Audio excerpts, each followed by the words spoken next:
Persephone, cycles. It is time for a change, and it will be positive. Respect your own natural cycles. Be mindful of seasonal changes and go with the flow, taking these into account into your diet and activity level. The god Zeus and his brother Hades, god of the underworld, were discussing Hades' marriage. It seemed that Hades, eligible in most respects, wanted a queen for himself.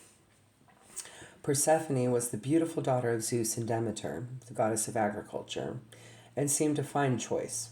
Zeus promised the hand of Persephone to Hades, and both men were pleased. Unfortunately, Zeus forgot his promise and neglected to inform any of the women. Hades became impatient waiting and decided to take Persephone. One bright day, as Persephone was enjoying the sunshine outdoors with her handmaidens, she came upon a particularly stunning narcissus flower. As she picked it, she heard a great rumbling. Hades arose from the ground and seized her. Persephone struggled, but Hades overpowered her and took her down to the underworld.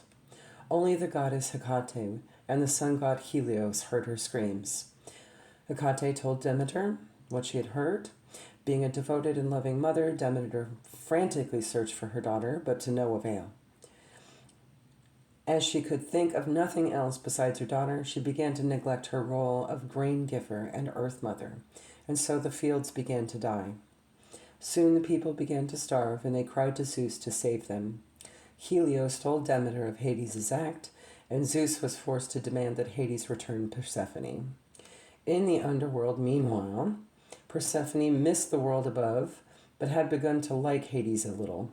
So when he kindly offered her a pomegranate to eat, she accepted it. She had consumed 6 seeds of the glossy ruby red fruit when Zeus's demands reached them.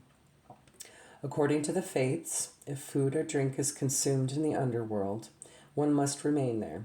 So it seemed Persephone would have to stay in the world of shadows. Zeus, however, came up with a compromise. Persephone would spend 6 months with Hades and 6 months above with Demeter.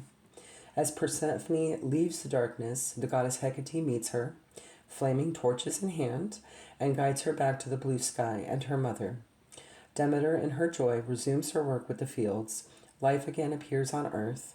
However, every 6 months, when Persephone returns to Hades, Demeter grieves and leaves the world barren.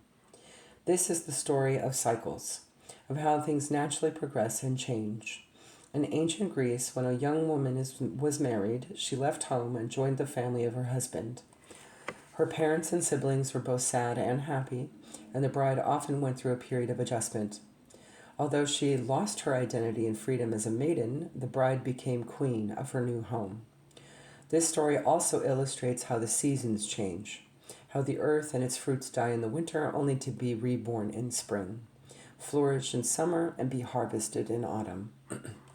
Change and transition is everywhere and constant. The natural cycles are something to be mindful of, connect with, and enjoy if we were to gain the most from our year. Should the lovely Persephone grace your life, it is to remind you that cycles are natural. There are times to feel introverted and extroverted, energetic and restful, happy and sad. None of these is better than the other.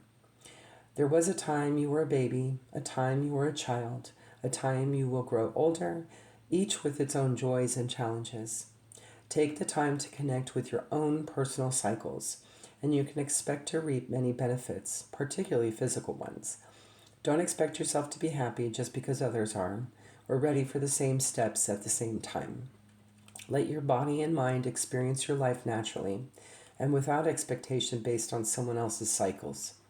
Pressuring yourself or others to want the same things at the same time isn't healthy or respectful of your true self. On the shadow side, resisting natural growth or cycles is not useful to developing a smooth and happy life. It is a natural part of life to grow up and to transform in our minds and bodies, and sometimes that can be a scary process. Additionally, there may be times when we do not want to accept the changes that need to be made, even if they are inevitable, and we may be angry or upset about them. Sometimes we face changes to our family situations, where we live, our relationships, or our schools that we do not like and cannot control. Yet we must adapt to them the best way possible. We can learn resilience and to be creative with our solutions.